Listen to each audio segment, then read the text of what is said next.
ஹல்லேலூயா.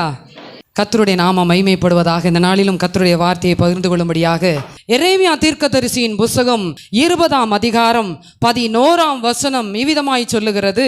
கர்த்தரோ பயங்கரமான பராக்கிரமசாலியா என்னோடு இருக்கிறார். ஆகையால் என்னை துன்பப்படுத்துகிறவர்கள் மேற்கொள்ளாமல் இடறுவார்கள். தங்கள் காரியம் வாய்க்காதபடியால் மிகவும் வெட்கப்படுவார்கள். மறக்கப்படாத நித்திய லட்சை அவர்களுக்கு உண்டாகும். ஆனாலும் நீதிமானை சோதித்தறிந்து உள்ளிந்திரியங்களையும் இருதயத்தையும் பார்க்கிற சேனைகளின் கர்த்தாவே, நீர் அவர்களுக்கு நீதியை சரி கட்டுகிறதை காண்பேனாக. என் காரியத்தை உம்மிடத்தில் சாட்டிவிட்டேன். ஹல்லேலூயா, ஹல்லேலூயா. இந்த பகுதி எரேமியா தீர்க்கதரிசி மூலமாக சொல்லுகிற ஒரு வார்த்தையை நாம் பார்க்கிறோம். நீங்கள் 19ஆம் அதிகாரம் 20ஆம் அதிகாரம் அந்த 2 பகுதிகளை நீங்கள் பார்க்கும் பொழுது எரேமியா தீர்க்கதரிசியினுடைய அவர் தேவனாகிய கர்த்தர் அவருக்கு என்ன செய்ய சொன்னார் என்கிறதையும் அவர் செய்ததின் நிமித்தமாக அவருக்கு உண்டான சில காரியங்களையும் இந்த பகுதியிலே நாம் பார்க்க முடியும். கர்த்தர் இஸ்ரவேல் ஜனங்களுக்கு, யூத ஜனங்களுக்கு அங்கே ஒரு எச்சரிப்பின் செய்தியை கொடுக்கும்படியாக இந்த எரேமியாவுக்கு சொல்லுகிறார். அதே போல எரேமியா என்ன செய்கிறார் என்றால், இந்த யூதா எருசலேம் ஜனங்களுக்கு எச்சரிப்பு உண்டாகத்தக்கதாக கர்த்தர் அவர்கள் மேல் கோபமாய் இருப்பதையும் அவர்கள் கர்த்தருடைய வழியில் நடக்காதபடியினாலே கர்த்தருக்கு பிரியமல்லாத சில காரியங்களை பாபிலோன் தேசத்தாரோடு கூட சேர்ந்து கொண்டு இந்த தேவனுடைய பிள்ளைகளும் செய்கிறபடியினாலே கர்த்தர் இந்த இஸ்ரவேல் ஜனங்களுக்கு ஒரு எச்சரிப்பை கொடுக்கிறார். அப்படி எச்சரிப்பை கொடுத்து கொண்டு இருக்கிற அந்த நேரத்திலே இங்கே நீங்கள் 20ஆம் அதிகாரம் முதல் வசனம் 2ஆம் வசனத்தை நீங்கள் பார்க்கும் பொழுது எரேமியா இந்த வார்த்தைகளை தீர்க்க தரிசனமாக சொல்லுகிறதை ஆசாரியனாகிய இம்மேருடைய குமாரனும் கர்த்தருடைய ஆலயத்து பிரதான விசாரணை கர்த்தனுமாகிய பஸ்கூர் கேட்டபோது, அந்த பஸ்கூர் என்கிற மனுஷனுக்கு ஒரு விளக்கம் கொடுக்கப்பட்டிருக்கிறது. கர்த்தருடைய ஆலயத்து பிரதான விசாரணை கர்த்தனுமாகிய பஸ்கூர் கேட்டபோது எரேமியா தீர்க்கதரிசியை பஸ்கூர் அடித்து அவனை கர்த்தருடைய ஆலயத்திலே பென்யமீன் கோத்திரத்தாரை சேர்ந்த மேல் வாசலில் இருக்கும் காவல் அறையிலே போட்டான். இதுதான் நடந்த சம்பவம். கர்த்தருடைய வார்த்தையை பகிர்ந்து கொண்டதின் நிமித்தமாக, கர்த்தருடைய எச்சரிப்பின் செய்தியை பகிர்ந்து கொண்டதின் நிமித்தமாக ஒரு ஆசாரியனுடைய குமாரனாய் இருக்கிற இந்த பஸ்கூர் என்ன செய்தார்? இந்த எரேமியாவை நீ எப்படி எங்களுக்கு விரோதமாக பேசலாம், எப்படி எங்களுக்கு இந்த எச்சரிப்பின் செய்தியை கொடுக்கலாம், எப்படி எங்களுக்கு இந்த ஒரு பயங்காட்டுகிற ஒரு வார்த்தையை நீ சொல்லலாம், எங்களுக்கு நீ ஆசீர்வாதத்தை அல்லவா சொல்ல வேண்டும், ஏனென்றால் நீ ஒரு தீர்க்கதரிசி.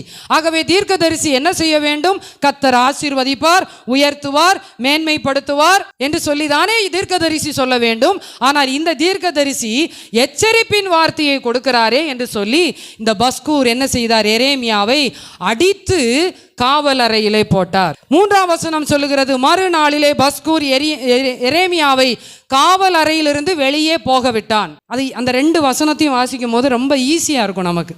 ஆனால் நடந்த சம்பவம் என்னவென்றால், இந்த எரேமியாவை அடித்து 5 விதமான துளைகள் உள்ள பலகையை உண்டு பண்ணி அந்த 5 துளைகளிலும் ஒரு துளையிலே தலையையும் ஒரு துளையிலே ஒவ்வொரு துளைகளிலே 2 கைகளையும் ஒவ்வொரு துளைகளிலே 2 கால்களையும் விட்டு இந்த எரேமியாவை காவல் அறையிலே அடித்து போட்டான் என்று சொல்லி சரித்திரம் இந்த எரேமியாவை குறித்து சொல்லுகிறது. அப்போ ஒரு மனுஷன் ஒரு 24 மணி நேரம், ஒரு கூடி போனால் நம்முடைய செய்தி ஒரு 3/4 மணி நேரம் வச்சுக்கிடுவோம், 45 நிமிஷம் நம்மளால் என்ன செய்ய முடியல, உட்கார முடியல. என்ன சொல்கிறோம்? ரொம்ப அப்படியே முதுகெல்லாம் வலிக்குது, காலை தொங்க போட்டே உட்காந்துருக்கோமா, கொஞ்சம் காலெல்லாம் வலிக்குது அப்படின்னு நம்ம சொல்கிறோம்.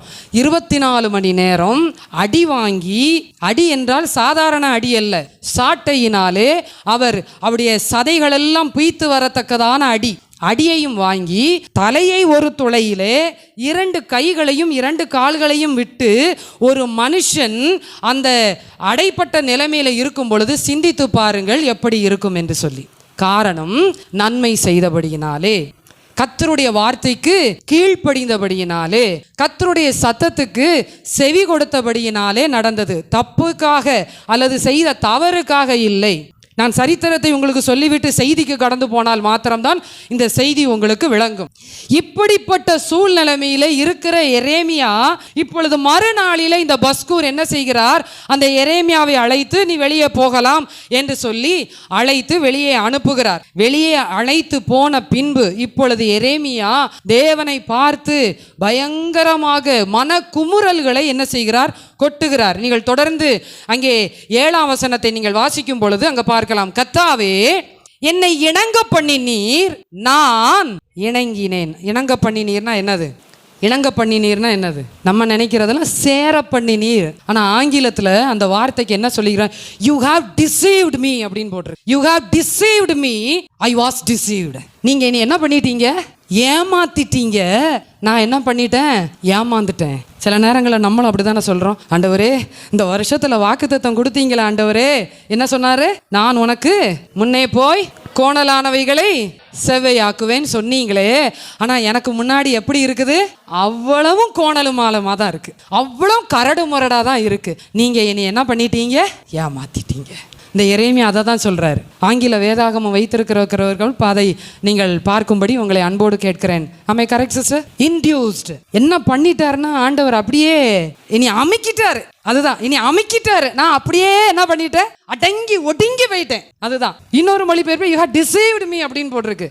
இனி என்ன பண்ணிட்டீங்க, நீங்க அதை செய்வேன், இதை செய்வேன், அப்படி செய்வேன், இப்படி செய்வேன்னு சொல்லி என்னை என்ன பண்ணிட்டீங்க, அப்படியே எனக்கு ஒரு உற்சாகத்தை கொடுத்தீங்க. நானும் அதை நம்பி போய் அவனை பார்த்து என்ன பண்ணிட்டேன், பேசிட்டேன். அவன் என்னை என்ன பண்ணிட்டான், அடின்னு அடிச்சு தொழுமரத்தில் மாட்டி உள்ளத்துக்கு போட்டுட்டான். ஆண்டவரே சொல்லிட்டு சொல்றாரு, நீர் என்னிலும் பலத்தவராயிருந்து என்னை மேற்கொண்டீர், நாள்தோறும் நகைப்புக்கு இடமானேன், எல்லாரும் என்னை பரிகாசம் பண்ணுகிறார்கள்.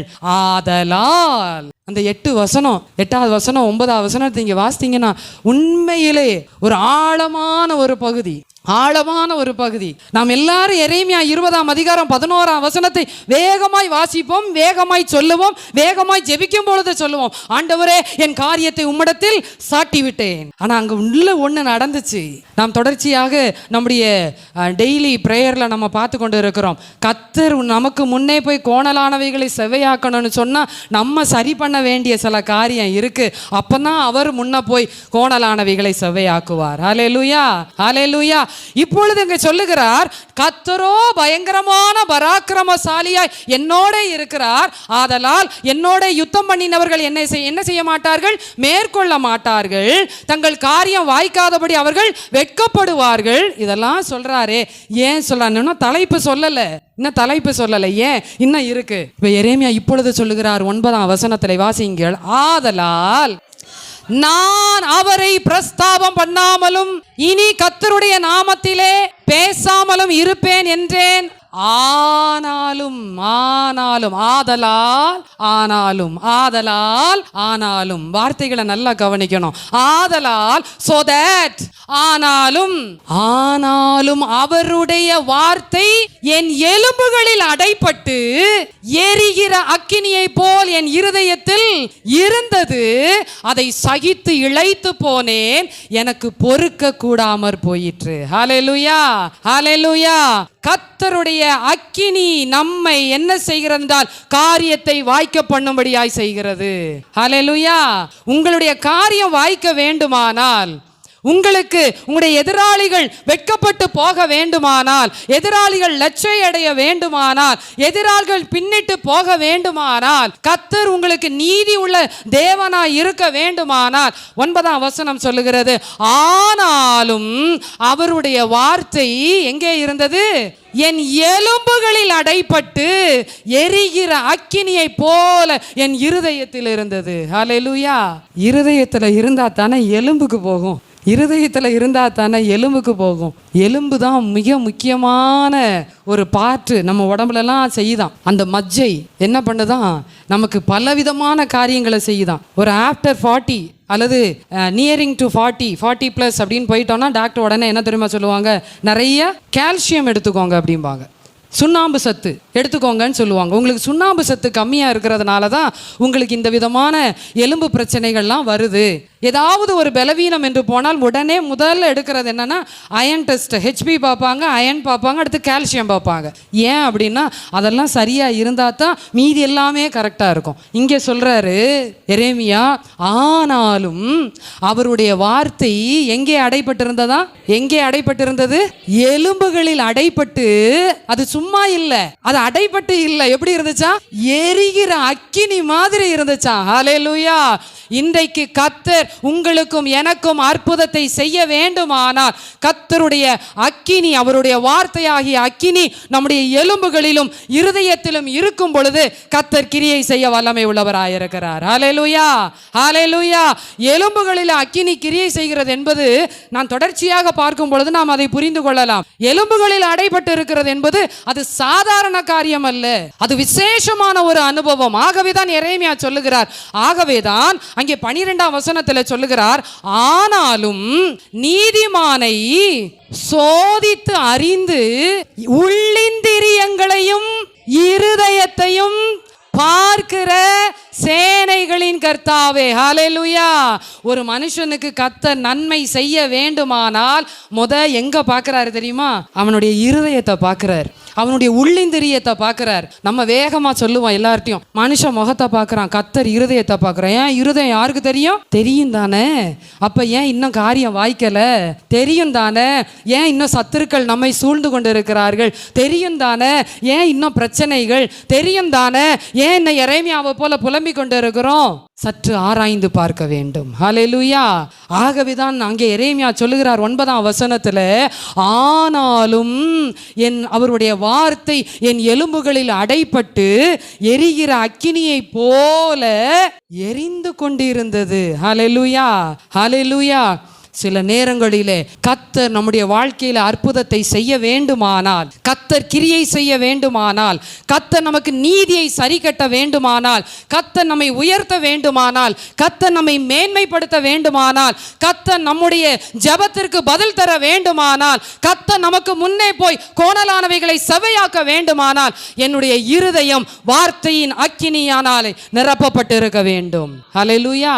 இந்த அக்கினி உள்ளத்துல எழும்ப எழும்ப எழும்ப அவர் எனக்காக கிரியை செய்கிறவராயிருக்கிறார். ஹல்லேலூயா. இந்த எரேமியா நீங்கள் 20ஆம் அதிகாரம் 7 முதல் 9 வசனங்களை பார்க்கும் பொழுது ஒரு ஏமாற்றத்தின் வார்த்தையை சொல்லுகிறார், கோபத்தை வெளிப்படுத்துகிறார், விரக்தியை வெளிப்படுத்துகிறார், ஒரு நம்பிக்கையற்ற தன்மையை வெளிப்படுத்துகிற இந்த எரேமியா கடைசியாக சொல்லுகிறார், ஆனாலும் அவருடைய வார்த்தை என் எலும்புகளில் இருக்கிறது. ஹல்லேலூயா. கர்த்தருடைய வார்த்தை, அவருடைய அக்கினி உங்களுடைய எலும்புகளிலே இருதயங்களிலே இருக்குமே ஆனால் எத்தனை சூழ்நிலைமைகள், எத்தனை விதமான காரியங்கள், எத்தனை விதமான தேவ ஜனங்களே எழும்பினாலும் நம்மை ஒன்றும் செய்யவே முடியாது. ஹல்லேலூயா, ஹல்லேலூயா. பழைய ஏற்பாட்டின் நாட்களிலே இந்த அக்கினி, இந்த எரிகிற அனுபவம் தேவனுடைய பிரசன்னத்திற்கும் அவருடைய வல்லமைக்கும் குறிக்கப்பட்டிருக்கிறது. புதிய ஏற்பாட்டிலே இந்த தேவனுடைய அக்கினி எதற்கென்றால் பரிசுத்த ஆவியானவருக்கு ஒப்புமையாக கொடுக்கப்பட்டிருக்கிறது. ஹல்லேலூயா. அப்ப உங்களுக்குள்ளெல்லாம் பரிசுத்த ஆவியானவர் இருக்கிறாரா? இருக்கிறார். ஹல்லேலூயா. என்றைக்கு ரட்சிக்கப்பட்டோமோ அன்றைக்கே நமக்குள்ள பரிசுத்த ஆவியானவர் தந்துரப்பட்டிருக்கிறார். ஹல்லேலூயா. முதலாக தேவனுடைய ஆவியானவர் அக்கினியினாலே ஜனங்களுக்கு வெளிப்படுத்தினார், அக்கினியின் மூலமாக பேசினார். மோசேயோடு கூட அக்கினியின் மூலமாக வெளிப்பட்டார், அக்கினியின் மூலமாக உத்தரவு அருளினார் எலியாவின் நாட்களிலே. இப்படி அக்கினியினாலே செயல்பட்டு கொண்டிருந்த தேவன், பலிபீடத்திலே அக்கினி எரிந்து கொண்டிருந்தது. இப்படியாக இருந்த அந்த சூழலில் நேபுகாத்நேச்சார் என்றைக்கு தேவாலயத்தை பிடித்தானோ, அன்றைக்கு ஆலயத்தை இடித்து போட்டானோ, அக்கினி என்ன செய்யப்பட்டது என்றால் அணைந்து போனது. அதன் பின்பதாக அக்கினியின் அனுபவம் இல்லை. அதன் பின்பு 400 ஆண்டுகள் இருண்ட காலம். இருண்ட காலத்துக்கு பின்பதாக இப்பொழுது இயேசு கிறிஸ்து பூமிக்கு வந்தார். பூமிக்கு வந்த இயேசு கிறிஸ்து செய்த முதல் காரியம் நீங்கள் வாசியுங்கள். மத்தேயு 3ஆம் அதிகாரம் 11ஆம் வசனம். மத்தேயு 3ஆம் அதிகாரம் 11ஆம் வசனம். மனம் திரும்புதலுக்கென்று நான் உங்களுக்கு ஜலத்தினால் ஞான ஸ்நானம் கொடுக்கிறேன், எனக்கு பின் வருகிறவரோ, யோவான் ஸ்நானகன் சொல்லுகிற வார்த்தை, எனக்கு பின் வருகிறவரோ யார்? அவர் இயேசு கிறிஸ்து. வருகிறவரோ என்னிலும் வல்லவராய் இருக்கிறார். அவருடைய பாதரட்சைகளை சுமக்கிறதற்கு நான் பாத்திரன் அல்ல. அவர் பரிசுத்த ஆவியினாலும் அக்கினியினாலும் உங்களுக்கு என்ன செய்வார்? ஞான ஸ்நானம் கொடுப்பார். ஹல்லேலூயா. அவர் வந்ததின் நோக்கமே என்னவென்றால் அவருடைய உன்னதத்தின் அக்கினியை, பரிசுத்த ஆவியின் அபிஷேகத்தை உங்களுக்கும் எனக்கும் கொடுக்க வேண்டும் என்பதற்காகவே. ஹல்லேலூயா. ஆகவே தான் அவர் வந்தார். நீங்கள் தொடர்ச்சியாய் லூக்கா 12:49 வசனங்களை பாருங்கள். பூமியின் மேல் அக்கினியை போட வந்தேன், அது இப்பொழுதே அணைந்து போக வேண்டும் என்று விரும்புகிறேன். அப்படியா போட்டிருக்கு? என்னது? அக்கினியை நான் என்ன செய்வேன்? போடுவேன். I will put. அப்படிதான் அர்த்தம். நான் என்ன செய்வேன்? அக்கினியை போடுவேன். அது என்ன செய்யணும்? பற்றி எரியணும். பற்றி எரியணும். ஞாயிற்றுக்கிழமை மாத்திரம் பற்றி எரிகிற அனுபவம் அல்ல, அல்லது ஏதோ ஒரு குறிப்பிட்ட நாள் ஏதோ ஒரு செய்தியை கேட்பதனால, அல்லது நாம் முழங்கால் போட்டு ஜெபிக்கிறதுனால அந்த நாள் மட்டும் பற்றி எரிகிற அனுபவம் அல்ல. பற்றி எரிகிற அனுபவம் 24/7. ஹல்லேலூயா. 24 மணி நேரமும் வாரத்தின் 7 நாட்களும் அக்கினி என்ன செஞ்சுக்கிட்டே இருக்கணும்? பற்றி எரிஞ்சுக்கிட்டே இருக்கணும். அது எதையும், என்ன சூழல் வந்தாலும் அந்த அக்கினி என்ன செய்ய முடியாது? அணைக்க முடியாது. ஹல்லேலூயா. பூமியின் மேல் அக்கினியை போடுவதற்காகவே நான் வந்தேன், அது இப்பொழுதே பற்றி எரிய வேண்டும் என்று விரும்புகிறேன். ஹல்லேலூயா. இப்பொழுது நீங்கள் அப்படியே அப்போஸ்தல நடபடிகளுக்கு வரும் பொழுது அவர் நம்மோடு கூட இருந்தார், ஊழியம் செய்தார், வெளிப்படுத்தினார், அற்புதங்களை செய்தார், அடையாளங்களை செய்தார், மரித்தார், அடக்கம் பண்ணப்பட்டார், 3ஆம் நாள் உயிரோடு எழுந்தார். அதோடு செல்லவில்லை, நமக்காக ஒரு பரிசுத்த ஆவியாகிய தேற்றரவாளனை தந்துவிட்டு போயிருக்கிறார். ஹல்லேலூயா. அந்த பரிசுத்த ஆவியாகிய தேற்றரவாளன், பரிசுத்த ஆவியானவர், அப்போஸ்தலர் 2ஆம் அதிகாரம் 3ஆம் வசனம் சொல்லுகிறது, அக்கினிமயமான நாவுகள் போல பிரிந்திருக்கும் நாவுகள் அவர்களுக்கு காணப்பட்டு அவர்கள் ஒவ்வொருவர் மேலும் என்ன செஞ்சுச்சா? வந்து இப்ப இருக்கா உங்க மேல இருந்துச்சுன்னு சொன்னா, எத்தனை பஸ்கூர் வந்தாலும் பயமே இல்லை, எத்தனை சவுல் வந்தாலும் பயமே இல்லை, எத்தனை நேபுகாத்நேச்சார் வந்தாலும் பயமே இல்லை. ஹல்லேலூயா. ஏன்னா அன்றைக்கு எனக்கு கொடுக்கப்பட்ட அந்த அக்கினி மயமான நாவுகள் போன்ற பிரிந்திருக்கும் நாவுகள் நம்மேலே வந்து அமர்ந்து இன்றைக்கும் வாசம் பண்ணுகிறபடினாலே அது இப்ப என்ன செய்யணும்னா பற்றி எரியணும். ஹல்லேலூயா. ஆகவே தான் அவர் சொல்லுகிறார், அப்போஸ்தலனாகிய பவுல் தீமோத்தேயுக்கு சொல்லும் பொழுது, அன்றியும் உனக்கு உண்டான தேவ வரத்தை நீ அந்த வார்த்தை தெளிவா பார்க்கணும். தேவ வரத்தை நீ, யாரோ வந்து உள்ள குச்சியை சொருகி தீய பத்த வச்சு பூன்னு ஊதுவாங்க, அப்படி சொல்லல. யார் தான் எழுப்பணும்? எனக்கு கொடுக்கப்பட்ட அக்கினியை பற்றி எரிய செய்ய வேண்டும். ஹல்லேலூயா. உனக்கு உண்டான தேவ வரத்தை நீ அனல் மூட்டி எழுப்பி விடும்படி உனக்கு நினைப்பூட்டுகிறேன் என்று சொல்லி அங்கே சொல்லுகிறார். 2 தீமோத்தேயு 1ஆம் அதிகாரம் 6ஆம் வசனம். இதன் நிமித்தமாக நான் உன்மேல் என் கைகளை வைத்ததினால் உனக்கு உண்டான தேவ வரத்தை யார் எழுப்பணும்? போதகர் வந்து எழுப்புவார் சொன்னாங்களா? பக்கத்துல இருக்கிறவங்க அவங்க நல்லாவே ஜெபிக்க மாட்டேங்கிறாங்க, அதனால என்னால என்ன பண்ண முடியல, இன்னைக்கு பாட்டு சரியாவே இல்லை, அதனால என்னால என்ன பண்ண முடியல, அப்படி சொல்லியிருக்கா? நமக்கு உண்டான தேவ வரத்தை எனக்கு, அப்படி சொல்லுங்க, எனக்கு உண்டான, எனக்கு கொடுக்கப்பட்ட அந்த அபிஷேகத்தை நான் தான் அனல் மூட்டி எழுப்ப வேண்டும். ஹல்லேலூயா. அப்படி அனல் மூட்டி எழுப்புவோம் என்றால் நீங்க நடந்து போகும்போதே பாதைகள் தானாக விலகும். ஹல்லேலூயா. அப்படி அனல் மூட்டி எழுப்பும் பொழுதே எல்லா சத்துருவின் கிரியைகளும் விலகும். ஹல்லேலூயா. உனக்கு உண்டான தேவ வரத்தை நீ அனல் மூட்டி எழுப்பி விடும்படி உன்னை நினைப்பூட்டுகிறேன். ஹல்லேலூயா. இந்த ஒரு அனுபவம் நமக்குள்ளே வர வேண்டும். பழைய ஏற்பாட்டு நாட்களிலிருந்து புதிய ஏற்பாட்டு நாட்கள் வரைக்கும் தேவனாகிய கர்த்தர் இந்த அக்கினியின் அனுபவத்தை, அக்கினியின் காரியத்தை, பற்றி எரிகிற அனுபவத்தை இன்றைக்கும் வைத்திருக்கிறார். அவருடைய வருகை மட்டும் அது இருக்கத்தான் செய்கிறது. வருகையின் நாட்களிலும் அந்த அக்கினி வெளிப்படும். ஹல்லேலூயா. ஹல்லேலூயா. நான் வேகமாக கடந்து செல்ல விரும்புகிறேன். இன்று பலிபீடம் என்று சொல்லுகிறோமே, இந்த பலிபீடம் என்னது? பலிபீடம் அக்கினி எரிய வேண்டும் என்று சொல்லுகிறோம். அக்கினி எங்க எரியும்? பலிபீடத்துல எரியும். பலிபீடம் எது? வேதத்தின் அடிப்படையில ஆதி நாட்களிலே, பழைய ஏற்பாட்டு நாட்களிலே ஆசரிப்பு கூடாரத்திலே பலிபீடம் கட்டி வைத்திருந்தார்கள். அந்த பலிபீடத்துல அக்கினி எரிந்து கொண்டு இருந்தது. இன்றைக்கு பலிபீடம் எங்கே இருக்கிறது? இன்றைக்கு பலிபீடம் எங்க இருக்கிறது? நம்முடைய இருதயமே பலிபீடம். ஹல்லேலூயா. அப்ப இன்றைக்கு எத்தனை பலிபீடங்கள் வந்திருக்கிறது, இத்தனை பலிபீடமும் எரிகிறதா? ஹல்லேலூயா. அப்ப நம்ம இருதயம் பலிபீடம்னா அப்ப நான் ஒரு பலிபீடம், அப்படி ஒவ்வொருத்தரும் என்ன பலிபீடம். அப்ப எல்லா பலிபீடமும் என்ன செய்ய வேண்டும்? எரிந்து கொண்டே இருக்க வேண்டும். நீங்கள் வாசியுங்கள் லேவியராகமம் 6ஆம் அதிகாரம் 13ஆம் வசனம். லேவியராகமம் 6:13. பலிபீடத்தின் மேல் அக்கினி எப்பொழுதும் எரிந்து கொண்டே இருக்க வேண்டும், அது ஒரு பொழுதும் அவிந்து போகலாகாது. ஹல்லேலூயா. அது ஒரு பொழுதும் அணைந்து போகலாகாது. அதுதான் அதனுடைய அர்த்தம்.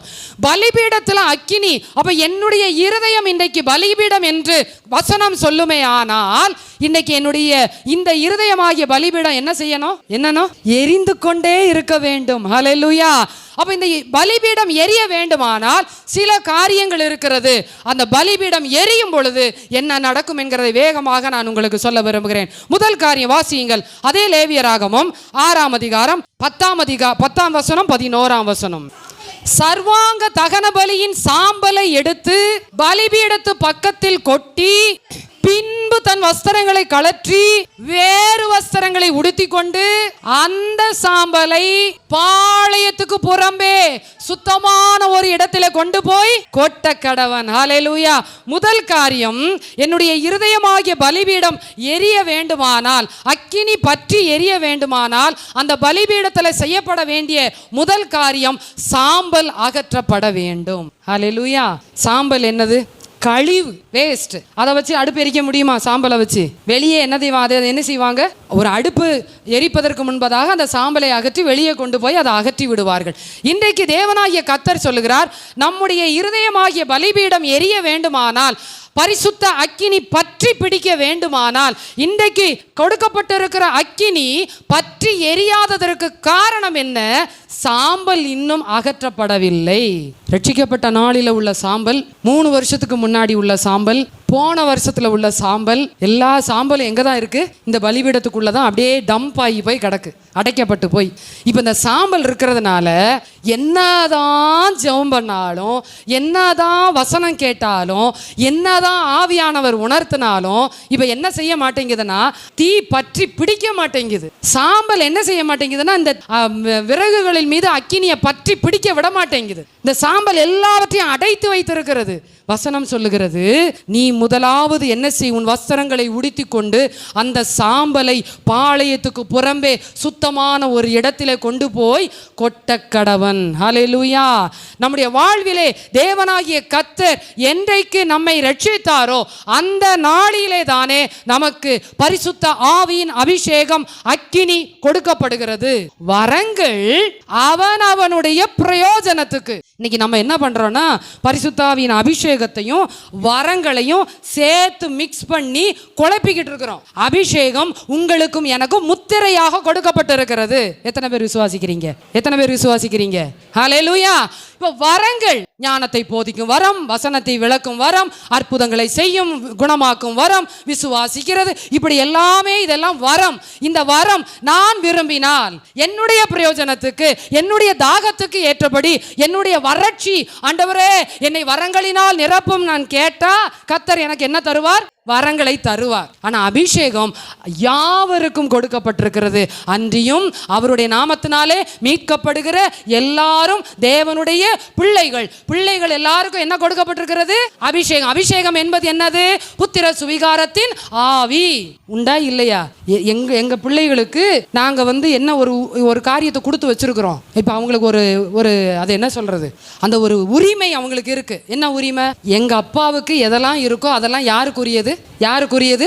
எனக்குரியது. அந்த பிள்ளைக்கு வீடு இருக்கு, வீடு இல்லை, சொத்து இருக்கு, சொத்து இல்லை, ஆனா அப்பாவுக்குரியது எல்லாமே யாருக்குரியது தான்? பிள்ளைகளுக்குரியது. அப்ப பிதாவாகிய தேவன் குமாரனாகிய இயேசு கிறிஸ்துவை நீங்களும் நானும் சொந்த ரட்சகராக ஏற்றுக்கொண்டோமே ஆனால் அவருடைய சகல ஆசீர்வாதமும் அபிஷேகமும் யாருக்குரியது? நமக்கும் உரியது. ஹல்லேலூயா. இப்போ என்னன்னா எக்ஸ்ட்ராவா கொடுக்கிறாரு வரங்களை. இன்னைக்கு நம்ம என்ன பண்றோம்னா இந்த ரெண்டையும் சேர்த்து, எனக்கு வரமே இல்லை, கேளுங்கள் கொடுக்கப்படும், கேளுங்கள் கொடுக்கப்படும். ஹல்லேலூயா, ஹல்லேலூயா. இப்பொழுது இந்த சாம்பல் அகற்றப்பட வேண்டும். ஏனென்றால் சாம்பல் இருந்தால் விறகு தீப்பற்றி பிடிக்காது. நீங்கள் என்னாகமம் 4ஆம் அதிகாரம் 13ஆம் வசனத்தை வாசிங்கள். என்னாகமம் 4ஆம் அதிகாரம் 13ஆம் வசனம். பலிபீடத்தை சாம்பலர விளக்கி அதின் மேல் இரத்தாம்பர துப்பட்டியை விரித்து. அங்க ஒரு இரத்தாம்பர துப்பட்டியை விரிப்பதற்கு முன்பதாக சாம்பலர அதை என்ன செய்யணுமா? விளக்க வேண்டும், சுத்தம் பண்ண வேண்டும். அப்போ இன்றைக்கு அக்கினி எனக்கு பற்றி எரிய வேண்டும். அன்றைக்கு எரேமியாவினுடைய எலும்புகளில் இருதயத்தில் பற்றி எரிந்த அந்த அக்கினி எனக்குள்ளே பற்றி எரிய வேண்டுமானால் அகற்றப்பட வேண்டிய காரியங்கள் அகற்றப்பட வேண்டும். ஹல்லேலூயா. ஏனென்றால் எபேசியர் 4ஆம் அதிகாரம் 31ஆம் வசனம் இவ்விதமாய் சொல்லுகிறது. எபேசியர் 4:31, நீங்கள் மீட்கப்படும் நாளுக்கென்று முத்திரையாக பெற்ற பரிசுத்த ஆவியை துக்கப்படுத்தாதிருங்கள். ஹல்லேலூயா. மீட்கப்படும் நாளுக்கென்று முத்திரையாக பெற்ற அதான் நான் சொன்னேன், அபிஷேகம் முத்திரையாக கொடுக்கப்பட்டிருக்கிறது. அந்த முத்திரையை நம்ம என்ன செய்யக்கூடாதான்? துக்கப்படுத்தக்கூடாதான். எப்படி துக்கப்படுத்துறோம்? வாசிங்க 22ஆம் வசனத்திலிருந்து 24ஆம் வசனம் வரைக்கும். அந்தபடி முந்தின நடக்கைக்குரிய எபேசியர் 4ஆம் அதிகாரம் 22 முதல் 24. முந்தின நடக்கைக்குரிய மோசம் போக்கும் இச்சைகளாலே கெட்டு போகிற பழைய மனுஷனை அதை என்ன செய்யணுமா? தூக்கி வெளியே போட்டு, அதுதான் சாம்பலை அகற்றி, முன்னே மோசம் போக்கின முந்தின நடக்கைகளுக்குரிய எல்லா சாம்பலையும் நீங்கள் என்ன செய்யணும்? அது கெட்டு போகக்கூடியது, அது பழைய மனுஷன். ஆகவே அதை களைந்து போட்டு உங்கள் உள்ளத்திலே, அப்ப உங்களுக்குள்ள புதிதான ஆவி வந்திருக்கா வரலையா? எல்லாருக்குள்ள இருக்கா இல்லையா? ஹல்லேலூயா. ஒவ்வொருவருக்குள்ளும் புதிதான ஆவியை கர்த்தர் தந்திருக்கிறார். அப்ப புதிதான ஆவி வந்தா பழசு என்ன செய்யணும்? ஆட்டோமேட்டிக்கா என்ன பண்ணணும்? ஒருவன் கிறிஸ்துவுக்குள்ள இருந்தால் புது சிருஷ்டியாயிருக்கிறான். பழையவைகள் ஒளிந்தாதான் அவன் புது சிருஷ்டி. பழையவைகள் ஒளிந்து போகலன்னா அவன் பழைய மனுஷன்தான். ஹல்லேலூயா. பழையவைகள் எல்லாம் ஒளிந்து போயின, எல்லாமே எப்படி மாறிடுச்சா? எல்லாமே புதுசாயிட்டுனா. நான் பழச உள்ள வச்சிருந்தா ஏதோ 1-2 தான் புதுசு வரும். எல்லாமே வெளியே கொட்டிட்டா எல்லாமே புதுசு உள்ள வந்துடும். ஹல்லேலூயா, ஹல்லேலூயா. உங்கள் உள்ளத்திலே புதிதான ஆவி உள்ளவர்களாகி, அந்த புதிதான ஆவி என்னது? மெய்யான நீதி, பரிசுத்தம், தேவனுடைய சாயலாக சிருஷ்டிக்கப்பட்ட அந்த புதிய மனுஷனை, அதான் இரத்தாம்பரத்தை விரித்து, ஹல்லேலூயா, சாம்பலர விளக்கி இரத்தாம்பரத்தை என்ன செய்யணுமா? விரிக்கணும். அந்த இரத்தாம்பரம் தான் இது. இங்க சொல்லப்பட்டிருக்கிறது 24 வசனம். மெய்யான நீதி, பரிசுத்தம், தேவனுடைய சாயலாக சிருஷ்டிக்கப்பட்ட அந்த புதிய மனுஷனை தரித்து கொள்ளுங்கள். ஹல்லேலூயா. இப்ப புதுசா ட்ரெஸ் போட்டிருக்கும் போது பழசெல்லாம் ஆட்டோமேட்டிக்கா என்ன பண்ண ஆரம்பிச்சிடும்? வெளியே போகணும். போகலைன்னா இன்னைக்கு போக வைக்கணும். ஹல்லேலூயா. போகலைன்னா என்ன பண்ணணும்? நம்மளே எடுத்து என்ன செஞ்சிடணும்? கொட்டிரணும். வேண்டாம் ஆண்டவரே. சரி, இப்ப அடுத்த வசனம் பாருங்க. அன்றியும் நாம் ஒருவருக்கொருவர் அவயவங்களா இருக்கிறபடியினாலே பொய்யை களைந்து அவன் பிறனுடனே கூட மெய்யை பேச கடவன். நீங்கள் கோபம் கொண்டாலும் பாவம் செய்யாதிருங்கள். சூரியன் அஸ்தமிக்கிறதுக்கு முன்பதாக உங்கள் எரிச்சல் தனியே கடவுது. பிசாசுக்கு இடம் கொடாமலும் இருங்கள். அடுத்த வசனம் வாசிங்க 29. கெட்ட வார்த்தை உங்கள் வாயிலிருந்து புறப்பட வேண்டாம். பக்தி விருத்திக்கு ஏதுவான நல்ல வார்த்தை உண்டானால் அதையே கேட்கிறவர்களுக்கு பிரயோஜனம் உண்டாக பேசுங்கள். அன்றியும், ஹல்லேலூயா. கெட்ட வார்த்தைன்னு சொன்னோன்னே நம்ம இன்னைக்கு வெளியே கேட்குறோமே, கேட்ட வார்த்தை அது இல்லை, அது நம்மளே வச்சுக்கிட்டது. These are all bad words அப்படின்னு நம்ம வச்சுக்கிட்டது. தீஸ் ஆர் ஆல் கேட்ட வார்த்தை. வசனம் சொல்லுகிற கெட்ட வார்த்தை என்ன தெரியுமா? Corrective talk. அப்படின்னா என்னன்னா, கர்த்தருக்கு பிரியமல்லாத, கர்த்தரை பிரியப்படுத்தாத, அவிசுவாசமான, கர்த்தர் சொல்லுக்கு மாறாக பேசுகிற எல்லா வார்த்தையும் என்ன வார்த்தை தான்? கெட்ட வார்த்தை தான். அதுதான் கெட்ட வார்த்தை இங்கே சொல்லப்பட்டிருக்கிறது. இன்னைக்கு நம்ம எத்தனை வார்த்தை அப்படி பேசியிருக்கோம்? எத்தனை வார்த்தை. அப்போ எத்தனை சாம்பல், டைப் ஆஃப் சாம்பல்ஸ் இருக்குது பாருங்க, எத்தனை விதமான ஆஷஸ். எல்லாவற்றையும் என்ன செய்யணுமா, நம்ம களையணும். 7 years பிஃபோர் அவங்க பேசுனது இன்னும் எனக்கு என்ன செய்ய முடியல, மறக்க முடியல. 10 years பிஃபோர் அவங்க நடந்துக்கிட்ட விதம்லாம் எனக்கு இன்னும் அப்படியே படம் மாதிரி வந்துட்டு போகுது. இன்னும் சாம்பல் அகற்றப்படலை. போன வருஷம் அவங்க என்னை எப்படி ட்ரீட் பண்ணாங்க தெரியுமா? அவங்க பேசின வார்த்தையெல்லாம் இன்னும் அப்படியே எனக்கு ஆழமாக ஆண்டவர் சொல்லுகிறார், எல்லாவற்றையும் களைந்து போட்டு மெய்யான நீதியிலும் பரிசுத்தத்திலும் தேவ சாயலிலும் புதிதான மனுஷனை நீங்கள் என்ன செய்யுங்கள், தரித்து கொள்ளுங்கள். ஹல்லேலூயா. அங்கேருந்து வந்து அப்படியே உடுத்தி கொள்ளணும் போது இங்கே பேசின எல்லாமே என்ன செஞ்சிருதான், ஆட்டோமேட்டிக்காக அப்படியே மறைஞ்சி காணாமல் போயிருதான். சாம்பலை தூக்கி காற்றுல வீசினா என்ன ஆகும்? சாம்பல் எங்கே போகுதுன்னே தெரியாது, எங்கே போச்சுன்னே தெரியாது. நீங்கள் தேடியும் என்ன செய்ய முடியாது, கண்டுபிடிக்க முடியாது. இன்றைக்கு ஆண்டவர் சொல்லுகிறார், சாம்பல் அகற்றப்பட வேண்டும். ஹல்லேலூயா.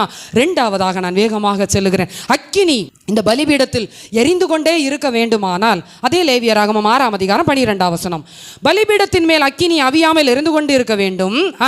ஆசாரியன் காலைதோறும் அதன் மேல் எரியும்படி கட்டைகளை போட்டு அதன் மேல் சர்வாங்க தகன பலியை வரிசையாக வைத்து அதன் மேல் சமாதான பலிகளின் கொழுப்பை போட்டு தகனிக்க கடவன். 2வதாக அக்கினி எப்பொழுதும் எரிந்து கொண்டே இருக்க வேண்டுமானால் பலிபீடத்திலே காலைதோறும் ஆசாரியன் என்ன செய்யணுமா, கட்டைகளை அடுக்க வேண்டும். அப்ப பாஸ்டருக்கு காலையில இருந்து வேலை ஆரம்பிச்சிருச்சு. என்ன பண்ணணும், ஒவ்வொரு பலிபீடத்திலும் மேலே போய் என்ன பண்ணணும், கட்டைகளை அடுக்கணும். அப்படியா? இல்லை. ஆசாரியன் என்று பழைய ஏற்பாட்டு நாட்களிலே ஆசாரியன் மகா பிரதான ஆசாரியன் என்று சொல்லி இருந்தார்கள். இன்றைக்கு ஆசாரியன் அப்படிலாம் கிடையாது. அப்படி ஆசாரியன் சொல்லி வச்சிருந்தா இப்போ நான் என்ன செய்ய முடியாது, இங்கே நிற்க முடியாது. இப்போ எல்லாருமே நின்று பாடினாங்க, யாருமே நிற்க முடியாது. ஏனென்றால் புதிய ஏற்பாட்டு நாட்களிலே நீங்கள் என்ன அந்தபடியே ஆவியானவரும், அங்கே வாசிங்கள் 1 பேதுரு, அங்கே சொல்லப்பட்டிருக்கிற 1 பேதுரு 2ஆம் அதிகாரம் 9ஆம் வசனம், 1 பேதுரு 2:9 வேகமாக எடுத்து வாசிப்போம். நீங்களோ உங்களை அந்தகாரத்தினின்று தம்முடைய ஆச்சரியமான ஒளியின் இடத்திற்கு வரவழைத்தவருடைய புண்ணியங்களை அறிவிக்கும்படிக்கு தெரிந்து கொள்ளப்பட்ட சந்ததி, ராஜரீகமான.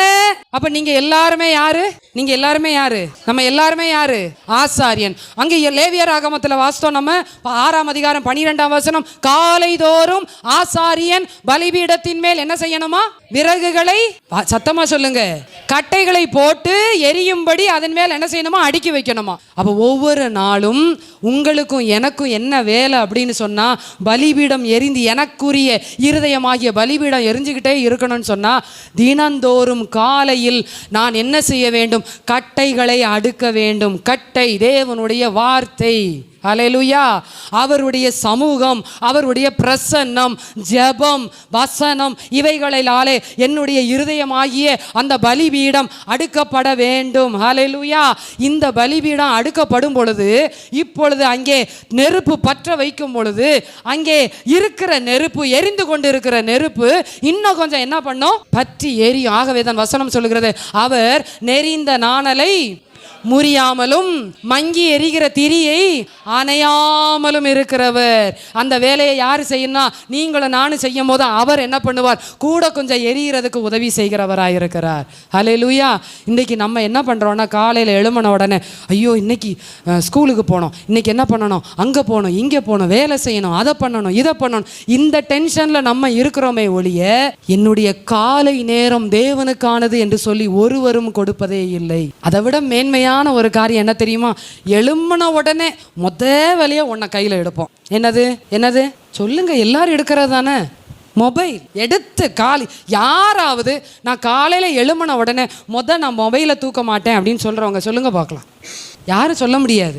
ஏன் தெரியுமா, அலாமே எதில் தான் வைக்கிறோம், நம்ம எதில் தான் வைக்கிறோம், மொபைலில் தான் வைக்கிறோம். நம்ம அப்போ எதைத்தான் எடுக்கிறோம், நம்ம அதைத்தான் எடுக்கிறோம். சரி, இப்போ அலாமை ஆஃப் பண்ணிட்டோம். அலாமை ஆஃப் பண்ண அடுத்த செகண்டு தூக்கி ஓரமாக வச்சுட்டு அப்படி செய்வோமா நம்ம? What all the notifications, night இவங்க மெசேஜ் அனுப்பியிருக்காங்க, நான் பார்க்கவே இல்லை. அடுத்து ஆடியோ மெசேஜ், உண்மையா இல்லையா? இன்னைக்கு ஆண்டவர் சொல்லுகிறார், ஆசாரியன், நான் ஆசாரியனாய் இருந்தால், நான் ஆசாரியன் ஆக்கப்பட்டு இருந்தால், கர்த்தர் என்னை ஆசாரியனாய் அபிஷேகித்து இருந்தால், நீங்களும் நானும் செய்ய வேண்டியது வேலை, கட்டைகளை அடுக்க வேண்டும். கட்டைகளை அடுக்க வேண்டும். ஏன் இன்றைக்கு நம்முடைய வாழ்க்கையிலே காரியங்கள் வாய்க்கவில்லை என்றால், ஏன் கர்த்தர் காரியங்களை சாதகமாக்கவில்லை என்றால், ஏன் எனக்கு இன்றும் ஒரு நீதி கிடைக்கவில்லை என்றால், அடுக்க வேண்டிய கட்டைகள் இன்னும் அடுக்கப்படாமல் இருக்கிறது. சில பேர் மொபைல், சில பேர் நேர கிச்சனுக்குள்ள போறாங்க. கர்த்தர் சொல்லுகிறார், எல்லாவற்றையும் ஒதுக்கி வைத்து விட்டு என்னுடைய சமூகம். ஹல்லேலூயா. மோசே காலையிலே எழும்பி அதிகாலையிலே சீனாய் மலையிலே போய் காத்திருந்தார். ஆபிரகாம் அதிகாலையிலே எழும்பி சேனம் கட்டி கொண்டு பலி செலுத்தும்படியாக மோரியா மலைக்கு சென்றார். தாவீது காலையிலே எழும்பி அதிகாலை நம்முடைய சமூகத்திலே வந்து காத்திருக்கிறேன். ஹல்லேலூயா. ஏனென்றால் காலையிலே அவருடைய கிருபை நம்ம என்ன செய்கிறது? திருப்தி ஆக்குகிறது. ஹல்லேலூயா. அப்ப கட்டைகளை அடுக்க வேண்டிய நேரத்தில் கட்டைகளை அடுக்கலன்னா பலிபீடம் என்ன செய்யாது? எரியாது. அந்த நாள், ஆண்டவரே என்னுடைய கமிட்மெண்ட், எல்லா விதமான காரியங்களை இந்த நாளிலே உம்முடைய கரத்தில் ஒப்பு கொடுக்கிறேன் என்று சொல்லி அந்த நாளை ஒப்பு கொடுக்கும் பொழுது, அந்த நாளை கர்த்தருடைய சமூகத்தில் அர்ப்பணிக்கும் பொழுது, உங்களுக்கு எதிராக செயல்பட நினைக்கிற, செயல்பட்டு கொண்டிருக்கிற, செயல்பட்டு வருகிற எல்லாவற்றையும் உங்களுக்கு முன்பதாகவே சென்று அவர் அதமாக்க வல்லமை உள்ளவராயிருக்கிறார். ஹல்லேலூயா. ஆகவே தான் மோசே ஜெபிக்கும் பொழுது சொன்னார், உம்முடைய சமூகம் இந்த இடத்துல இருந்து எங்களோட வரலன்னு சொன்னா எங்களை என்ன செய்யாதீங்க?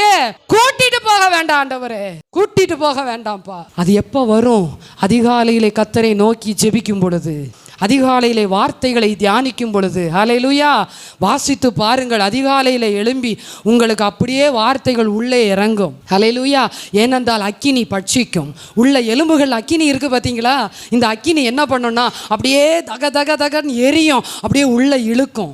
கர்த்தர் உங்களுக்கு எல்லா வெளிப்பாடுகளையும் தருவார். கர்த்தர் உங்களுடைய சூழ்நிலைமைகளுக்குரிய விளக்கங்களை கொடுப்பார். ஹல்லேலூயா. மூன்றாவதாக, பலிபீடத்தின் அக்கினி எரிய வேண்டும் என்றால் அதே லேவியராகமம் 6ஆம் அதிகாரம் கடைசி பகுதியை வாசியுங்கள்.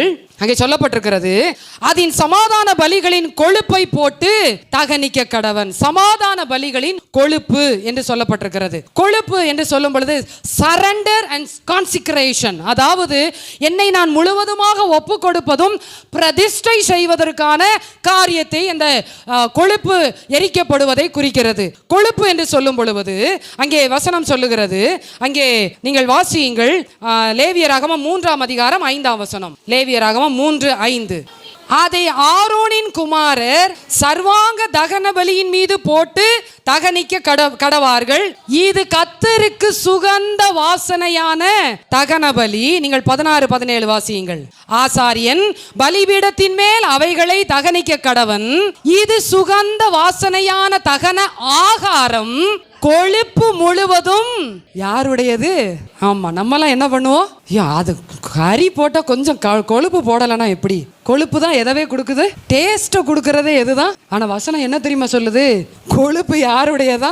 கர்த்தருடையது. அடுத்து, கொழுப்பையாவது இரத்தத்தையாவது நீங்கள் புசிக்கலாகாது, இது உங்கள் வாசஸ்தலங்கள் எங்கும் உங்கள் தலைமுறை தோறும் நித்திய கட்டளையாயிருக்கும். யாராவது கொழுப்பு ரத்தம்லாம் சாப்பிட்றீங்கன்னா நிப்பாட்டிருங்க. ரத்தம் சாப்பிடக்கூடாது.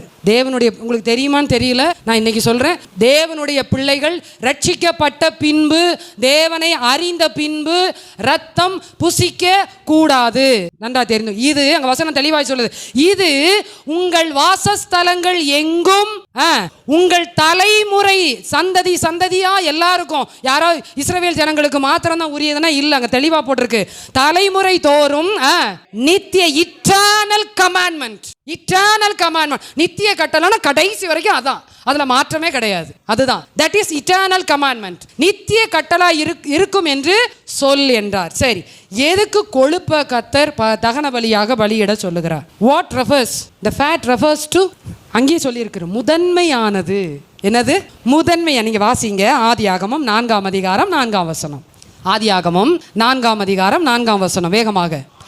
ஆவேலும் தன் மந்தையின் தலையீற்றுகளிலும் அவைகளின் கொழுமையானவைகளிலும் சிலவற்றை கொண்டு வந்தான், ஆபேலையும் அவன் காணிக்கையையும், ஏன் கர்த்தர் ஆபேலையும் அவன் காணிக்கையை அங்கீகரித்தார்? முதன்மையானதை கொண்டு வந்தான். ஹல்லேலூயா. கொழுமையானவற்றை கொண்டு வந்தான். அப்ப காயின் கொண்டு வரவில்லையா? கொண்டு வந்தான், முதன்மையானவைகளை கொடுக்கவில்லை. விஷயம் அதுதான், வேற ஒண்ணு இல்ல. காயை கொடுத்ததுனால ஆண்டவர் ஏற்றுக்கொள்ளல. அவர் என்ன நான்வெஜ்னு சொன்னாரா ஆண்டவர்? இல்ல நான் வெஜிடேரியன் சொன்னாரா? எங்கேயாவது சொல்லி இருக்கிறாரா? சொல்லல. காயின் கர்த்தருக்கு செலுத்த வேண்டிய முதன்மையான பலிகளை செலுத்தவில்லை, கடமுறைக்கு செலுத்தினார், ஏனோதானோ என்று செலுத்தினார். இன்றைக்கு உங்களுடைய பலி, உங்களுடைய பலிபீடத்துல அக்கினி எரியப்படாததுக்கு காரணம் என்ன? பலி கடமுறைக்கு இருக்கிறது, ஏனோதானோ என்று இருக்கிறது. ஆகையினால அக்கினி என்ன செய்ய மாட்டேங்குது? கொஞ்ச நேரம் எல்லாரும் கரங்களை தட்டுவோம், டப்ப டப்ப டப்ப டப்ப வரமாட்டேங்குது, சொன்னாலும் வரமாட்டேங்குது. அல்லேலூயா சொன்னாலும் சொல்ல முடியல. ஏன்னா இங்க அக்கினி இருந்தா தானே வரும், அக்கினி இல்லையே. ஏன்னா முதன்மையானவைகளை என்ன செய்ய முடியல? கொடுக்க முடியல. நீங்கள் தொடர்ந்து வாசியுங்கள். 1 சாமுவேல் 15:9 நீங்கள் எடுத்துக்கொள்ளுங்கள். அமலேக்கை அழிக்க வேண்டும் என்று சொல்லி சாமுவேல் மூலமாக சவுலுக்கு சொல்லப்படுகிறது. இப்பொழுது இந்த சவுல் என்ன பண்ணுகிறார் என்றால், இந்த சாமுவேலை ஏமாற்றுவதற்காக, எப்படியாவது ஏமாற்றி விட வேண்டும் என்று சொல்லி முதல் தரமானவைகளை எல்லாவற்றையும் இந்த சவுல் ஒளித்து வைத்துவிட்டு ஊனும் குருடும் முடமானதையும் என்ன பண்றாரு? பலி செலுத்துறாரு. இப்ப சாமுவேல் வர்றார். வந்து வாசிங்க 15:9. ஆகாயும் ஆடு மாடுகளில் முதல் தரமானவைகளையும், இரண்டாம் தரமானவைகளையும், ஆட்டுக்குட்டிகளையும், நலமான எல்லாவற்றையும் அழித்து போட மனதில்லாமல் தப்ப வைத்து அற்பமானவைகளும் உதவாதவைகளுமான சகல வஸ்துக்களையும், ஆமா ஆகாதது, போகாதது, விலைக்கு போகாதது, ஒருவருக்கும் பிரயோஜனப்படாதது, இதெல்லாம் என்ன பண்றது? யாருக்கு? சில நேரம் பாஸ்டர் சொல்லும் போது கூட உங்களுக்குலாம் வருத்தமா இருக்கும்.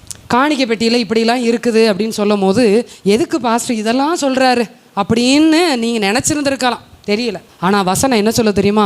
ஆகாதது, உதவாதது, செல்லாதது, பிரயோஜனமற்றது, கிழிந்தது, ஊனமானது, அதெல்லாம் யாருக்கு கொடுக்க கூடாதான்? இந்த பலிபீடத்துல கொண்டு வந்து போடக்கூடாது. அப்ப கர்த்தருக்கு எப்படி கொடுக்க வேண்டும்? முதல் தரமானவைகளை, தலையீற்றுகளை. ஹல்லேலூயா. கர்த்தருக்கு இவ்விதமாக பலி செலுத்த வேண்டும். முதல் தரமானது என்னது? நான் எதை பிரையாரிட்டியா வச்சிருக்கிறேனோ, என் படிப்பு, என்னுடைய பணம், என்னுடைய வசதி, என்னுடைய குடும்ப சூழ்நிலைமை, என்னுடைய அந்தஸ்து, என்னுடைய மேன்மை, என்னுடைய வேலை, என்னுடைய வருமானம், இதெல்லாம் என்ன பண்ணணுமா? பலி செலுத்தணுமா? I am nothing. That is called surrender and consecration. Hallelujah. அப்போ ஒரு பிரதிஷ்டையின் அனுபவம் எனக்குள்ள வரணும்னா நான் முற்றிலும் என்னை தருகிறேன். ஆகவேதான் ரோமர் 12:1 வாசிக்கிறோம். அப்படி இருக்க சகோதரரே, நீங்கள் உங்கள் சரீரங்களை பரிசுத்தமும் தேவனுக்கு பிரியமுமான ஜீவ பலியாக ஒப்பு கொடுக்க வேண்டும் என்று தேவனுடைய இரக்கங்களை முன்னிட்டு உங்களை வேண்டிக் கொள்ளுகிறேன். இதுவே நீங்கள் செய்யத்தக்க புத்தி உள்ள ஆராதனை, வைஸ் வர்ஷிப், புத்தி உள்ள ஆராதனை. ஹல்லேலூயா. இந்த அனுபவம் இன்னைக்கு நம்ம அக்கினி பற்றி எரிவதற்கு இதெல்லாம் ஒப்பு கொடுக்க தயாரா இருக்கோமா? ஆண்டவரே, நான் கர்த்தாவே சாம்பலை அகற்றுகிறேன், கட்டைகளை அடுக்குகிறேன். ஆண்டவரே, என்னுடைய முதல் தரமானவைகள், நான் எதை இதுதான் அப்படி நான் நம்பிக்கிட்டு இருக்கிறேனோ அதை கொண்டு வந்து வைக்கிறேன். அப்போஸ்தலனாகிய பவுல் சொல்லும் பொழுது சொல்லுகிறார், லாபமாய் இருந்தவைகளை எவைகளோ எல்லாவற்றையும் நான் கிறிஸ்துவுக்காக நஷ்டம் என்று குப்பையுமாக எண்ணுகிறேன், விட்டுவிட்டேன். எனக்கு அந்த வார்த்தை ரொம்ப பிடிக்கும். பிலிப்பியர் 3:8 எண்ணுகிறேன், விட்டுவிட்டேன். நான் நினைச்சேன், ஐயோ அவருக்கு முன்பதாக இதெல்லாம் ஒண்ணுமே இல்லை அப்படி நான் நினைச்சது மாத்திரமல்ல, கூடவே கூட்டிக்கிட்டு நான் வரல. throw it away everything. நான் எல்லாவற்றையும் எரிந்து விட்டேன், எல்லாவற்றையும் விட்டு விட்டேன். ஹல்லேலூயா. இந்த அனுபவம் வரும்போது அக்கினி பற்றி எரியும். ஹல்லேலூயா. எத்தனை பேருக்கு இன்றைக்கு ஆண்டவரே ஆதி நாள்ல கர்த்தர் எனக்கு கொடுத்த அந்த அக்கினி இன்றைக்கு பற்றி எரிய வேண்டும்? அந்த அக்கினி எனக்கு வேண்டும் ஆண்டவரே. ஆண்டவர் சொல்லுகிறார், நீ அனலாயாவது குளிராயாவது இருந்தால் நலமாயிருக்கும். நீ அனலும் இன்றி குளிரும் இன்றி இருந்தால் நான் உன்னை என் வாயினின்று வாந்தி பண்ணி போடுவேன். அனலாயாவது குளிராயாவது கர்த்தர் கொடுத்த அந்த அக்கினி பற்றி எரிவதாக. அன்பு தேவ ஜனமே, உங்களுக்காக ஒரு நோக்கத்தோடு கூட அந்த அபிஷேகத்தை கர்த்தர் கொடுத்திருக்கிறாரு. உங்களுக்காக ஒரு நோக்கத்தோடு கூட அந்த அபிஷேகத்தை கொடுத்திருக்கிறாரு. எலியாவுக்கு கொடுத்த அந்த அக்கினி அபிஷேகத்தை பெற்றுக்கொள்ளும்படியாக எலிசா வாஞ்சித்து விரும்பி தாகத்தோடு கூட பின் சென்று அந்த அக்கினியை இரட்டிப்பாய் பெற்றுக்கொண்டது போல உங்களுக்கு கொடுக்கப்பட்டிருக்கிற அக்கினியை ஏதோ ஒரு வித்தியாசமான காரியம் என்று சொல்லி உதறி போடாமல் உங்கள் நடுவிலே பற்றி எரிகிற அக்கினியை குறித்து ஜாக்கிரதை உள்ளவர்களாய் அதை நீங்கள் மீண்டுமாய் அதை பற்றி எரிவதற்கு செய்யும் பொழுது கர்த்தர் உங்கள் நடுவிலே அற்புதத்தை செய்ய வல்லமை உள்ளவர். ஹல்லேலூயா. அக்கினி எரியும் பொழுது என்ன நடக்கும்? 3 காரியத்தை வேகமாக சொல்லுகிறேன். முதல் காரியம், மல்கியா தீர்க்கதரிசியின் புத்தகம் 3ஆம் அதிகாரம். மல்கியா தீர்க்கதரிசியின் புத்தகம் 3ஆம் அதிகாரம் 1 முதல் 3 வசனங்கள். இதோ நான் என் தூதனை அனுப்புகிறேன், அவன் எனக்கு முன்பாக போய் தீவிரமாய் வருவார். இதோ வருகிறார் என்று சேனைகளின் கர்த்தர் சொல்லுகிறார். ஆனாலும் அவர் வரும் நாளை சகிப்பவன் யார்? அவர் வெளிப்படுகை நிலை நிற்பவன் யார்? அவர் புடமிடுகிறவனுடைய அக்கினியை போலவும் வண்ணாருடைய சவுக்காரத்தை போலவும் இருப்பார். அவர் உட்கார்ந்து புடமிட்டு சுத்திகரித்து கொண்டிருப்பார். போதும். ஹல்லேலூயா. இங்கே வசனம் மல்கியா 3ஆம் அதிகாரம் 1 முதல் 3 வசனங்கள். அக்கினி பற்றி எரிவதினால் எனக்கு கிடைக்கிற நன்மை, எனக்கு கிடைக்கிற ஆசீர்வாதம் என்னவென்றால், எனக்கு ஒரு புடமிடுகிற ஒரு அனுபவத்தை அல்லது ஒரு சுத்தத்தை கர்த்தர் கட்டளையிடுகிறார். பியூரிட்டி. ஹல்லேலூயா. அக்கினி எரிகிற ஒரு காரியத்தை நிமித்தமாக ஒரு சுத்தம் என்னுடைய வாழ்க்கையில உண்டாகிறது. அக்கினி இருக்கிற இடத்துல அந்நிய காரியம் எதுவும் வருமா? பூச்சி வருமா? வேற எந்த காரியமா அது இருக்குமா? ஏதாவது நெருங்க முடியுமா? எதுவுமே நெருங்க முடியாது. ஹல்லேலூயா. உங்களுக்குள்ளே எனக்குள்ளே அந்த பரிசுத்த ஆவியானவருடைய அக்கினி பற்றி எரிந்து கொண்டு இருக்குமே ஆனால் எத்தனை உலக காரியங்கள் எதிரிட்டு வந்தாலும், எத்தனை விதமான சத்துருக்கள் வந்தாலும், எத்தனை பாவங்கள் வந்தாலும், எத்தனை உலக காரியங்கள் வந்தாலும் எதுவும் உங்களையும் என்னையும் என்ன செய்ய முடியாது? தொட முடியாது. ஹல்லேலூயா. அதற்கு தான் அக்கினி. இந்த அக்கினி என்னை சுத்தப்படுத்துகிறது. இந்த அக்கினி என்னை பரிசுத்தமாக்குகிறது. இந்த அக்கினி என்னிடத்தில் இருக்கிற எல்லா கழிவுகளையும் நீக்குகிறது. ஒரு பொன், ஒரு வெள்ளி அக்கினியினாலே புடமிடப்படும் பொழுது அது என்ன பண்ணுகிறது என்றால் எல்லா கழிவுகளையும் தானாக வெளியே தள்ளுகிறது. இந்த பொன் முன்னிலும் அதிகமான சுத்தமான பொன்னாய் மாறுகிறது. ஹல்லேலூயா. இப்ப நம்ம அக்கினி எரிந்த உடனே என்ன சொல்றோம்? வேண்டாம் ஆண்டவரே, போதும், இந்த அளவோட இருந்தா இப்படியே போயிட்டு இப்படியே வந்துடணும், இப்படியே பாடிட்டு இப்படியே வந்துடணும், இப்படியே ஜெபம் பண்ணிட்டு இப்படியே வந்துடணும். ஆண்டவர் சொல்றார், ஊர்ல இருக்கிற எல்லா தூசியும் எல்லா குப்பையும் எல்லா பூச்சும் எங்க தான் வரும்? இங்கே தான் வரும். நமக்குள்ளே சுத்தம் பரிசுத்தம் வேண்டும் என்றால், ஏனென்றால் 1 பேதுருல நாம் வாசிக்கிறோம், அழிந்து போகிற பொன் அக்கினியினாலே சோதிக்கப்படும், அதை பார்க்கும் விலையேற பெற்றதா இருக்கிற உங்கள் விசுவாசம் சோதிக்கப்படும் பொழுது அதிக கனத்தையும் புகழ்ச்சியையும் மகிமையும் உண்டாக்கும். ஹல்லேலூயா. ஹல்லேலூயா. இப்போ வசனம் தெரிஞ்சிருந்தா என்ன பண்ணுவோன்னா, 2 அப்படின்னு ஸ்கூல்ல மிஸ் ஆரம்பிச்ச உடனே பிள்ளைகள் ஆட்டோமேட்டிக்காக பின்னாடியே என்ன பண்ணுவாங்க? சொல்லிட்டே இருப்பாங்க. இங்கே கட்ட என்ன செய்யலைன்னா இன்னும் அடுக்கி வைக்கப்படாததுனால ஏதோ புதுமையாக சொல்றது மாதிரியே பார்த்துக்கிட்டே இருக்கிறாங்க. இப்போ வசனம் சொன்ன பின்னாடி சொல்றதுக்கு காரணம் என்னன்னா, கட்ட தினமும் ஆண்டவரே ஆண்டவரே ஹல்லேலூயா, இந்த ஒரு அனுபவம் எனக்குள்ளே ஒரு சுத்தமான அனுபவம் காணப்பட வேண்டும். 1 கொரிந்தியர் 3ஆம் அதிகாரம் 13ஆம் வசனம். 1 கொரிந்தியர் 3:13 வேகமாய் வாசியுங்கள். இன்னொருவர் யோவான் 16:8 வாசியுங்கள். அவனவனுடைய வேலைப்பாடு வெளியாகும் நாளானது அதை விளங்க பண்ணும். 1 கொரிந்தியர் 3ஆம் அதிகாரம் 13ஆம் வசனம். நாளானது அதை விளங்க பண்ணும், ஏனெனில் அது அக்கினியினாலே வெளிப்படுத்தப்படும். அவனவனுடைய வேலைப்பாடு எத்தன்மை உள்ளது என்பது அக்கினியானது பரிசோதிக்கும். ஹல்லேலூயா. உங்களை என்னையும் டெஸ்ட் பண்றது வேற எதுவும் கிடையாது. நான் உங்களை டெஸ்ட் பண்ண முடியாது, நீங்க என்னை என்ன செய்ய முடியாது? டெஸ்ட் பண்ண முடியாது. ஏனென்றால் உங்களுடைய பரிசுத்தத்தின் அளவு வேற, ஒவ்வொருவருடைய பரிசுத்தத்தின் அளவு வேற. கர்த்தர் நியமித்த அந்த பரிசுத்தத்தின் அளவு படி ஒவ்வொருவரும் இருக்க வேண்டும். இதை பார்த்து நான் மேன்மை அடையவோ குறை சொல்லவோ உங்களுக்கும் எனக்கும் எந்த அதிகாரம் இல்லை. ஆனால் என்னுடைய பரிசுத்தத்தை எது சோதிக்கும் என்றால் அக்கினி சோதிக்கும். அந்த அக்கினி சோதிக்கும் போது நாளானது விளங்க பண்ணும், அவனவனுடைய வேலைப்பாடு எத்தன்மை உள்ளது என்பது அக்கினியானது பரிசோதிக்கும். ஹல்லேலூயா. அந்த அக்கினி பரிசோதிக்கிறதுக்கு முன்பதாக நமக்கு கொடுக்கப்பட்டிருக்கிற இந்த அக்கினி தினமும் நம்மை பரிசோதிக்கும் என்றால் நீங்களும் நானும் சுத்தமுள்ளவர்களாய் மாறுவோம். ஹல்லேலூயா, ஹல்லேலூயா. இரண்டாவதாக அக்கினி பற்றி எரியும் பொழுது அநேக வசனங்கள் இருக்கிறது, நான் வேகமாக சொல்லுகிறேன். அக்கினி பற்றி எரியும் பொழுது இரண்டாவது நடக்கிற காரியம் லூக்கா 24 அதிகாரம் 32 வசனம். லூக்கா 24:32. வழியிலே அவர் நம்முடனே பேசி வேத வாக்கியங்களை நமக்கு விளக்கி காட்டின பொழுது நம்முடைய இருதயம் நமக்குள்ளே கொழுந்து விட்டு எரியவில்லையா என்று சொல்லிக் கொண்டு போதும். முதல் காரியம், அக்கினி நம்மை பரிசுத்தப்படுத்தும், சுத்தத்தை உண்டாக்கும். இரண்டாவது, அக்கினி நமக்குள்ளே என்ன செய்யும் என்றால் எழுப்புதலை உண்டாக்கும். ஹல்லேலூயா. அங்கே சொல்லப்பட்டிருக்கிறது, வழியிலே அவர் நம்முடனே பேசி வேத வாக்கியங்களை நமக்கு விளக்கி காட்டின பொழுது நம்முடைய இருதயம் நமக்குள்ளே என்ன செய்யவில்லையா? என்ன செய்யவில்லையா? கொழுந்து விட்டு எரியவில்லையா? ஹல்லேலூயா. இந்த அக்கினி இருந்தா என்ன செய்யும் என்றால் எத்தனை பலவீனம் வந்தாலும் நம்மளால் ஆராதிக்காம இருக்க முடியாது. எத்தனை பிரச்சனைகள் வந்தாலும் ஸ்தோத்தரிக்காமல் இருக்க முடியாது. எத்தனை போராட்டங்கள் வந்தாலும் அவரை மகிமைப்படுத்தாமல் இருக்க முடியாது. ஹல்லேலூயா. அங்கே ரோமர்ல வாசிக்கிறோம், தங்கள் சிந்தனைகளினாலே வீணரானார்கள். ஏன்னு சொன்னா கர்த்தரை தேவன் என்று மகிமைப்படுத்தாமலும் ஸ்தோத்தரியாமலும் இருந்து தங்கள் சிந்தனைகளினாலே வீணரானார்கள். அப்ப ஏன் துதிக்க முடியல? ஏன் ஸ்தோத்தரிக்க முடியல? ஆவியின் அபிஷேகம் கொஞ்ச நேரத்துக்கு மேல போக முடியல. அந்த அக்கினி அப்படியே பற்றி எரியாம அப்படியே டவுன் ஆகிக்கிட்டே போறது காரணம் என்ன? பலிபீடம் எரியல, எனக்குள்ள எழுப்புதல் இல்ல.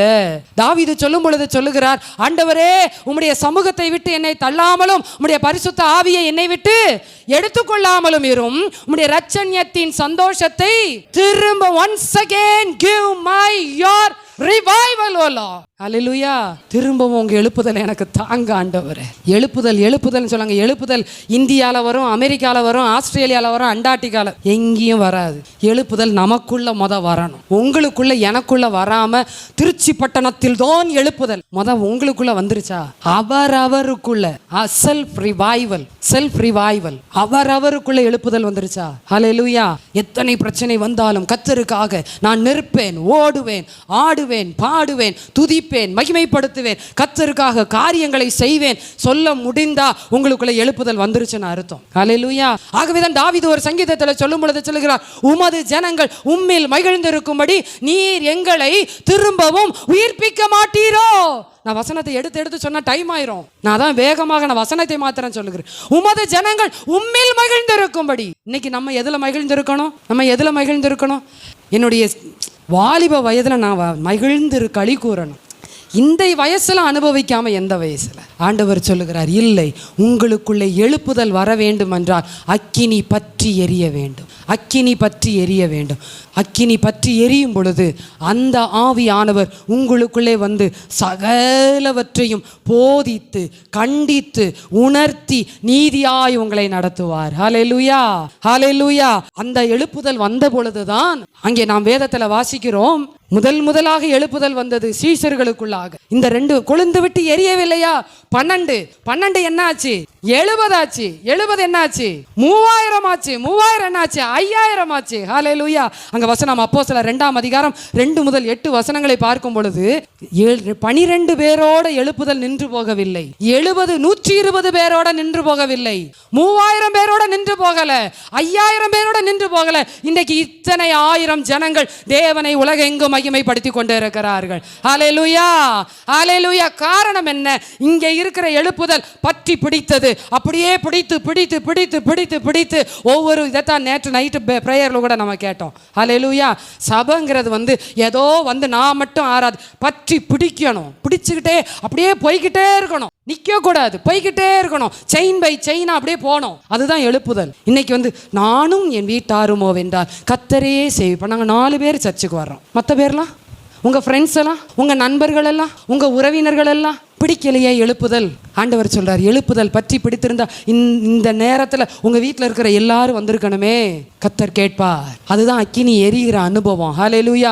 எரேமியா சொல்கிறார், ஆனாலும் எனக்குள்ள இருக்கிற எலும்பு அக்கினியினால எரியுது. ஹல்லேலூயா. அந்த அனுபவம் நம்மகிட்ட இருக்கா?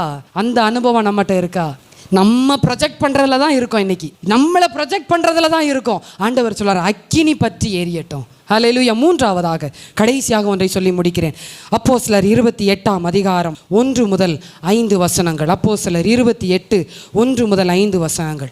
நாங்கள் தப்பி கரை சேர்ந்த பின்பு அந்த தீவின் பெயர் மெலிதா என்று அறிந்தோம். அந்நியராகி அந்த தீவார் எங்களுக்கு பாராட்டின அன்பு கொஞ்சமல்ல.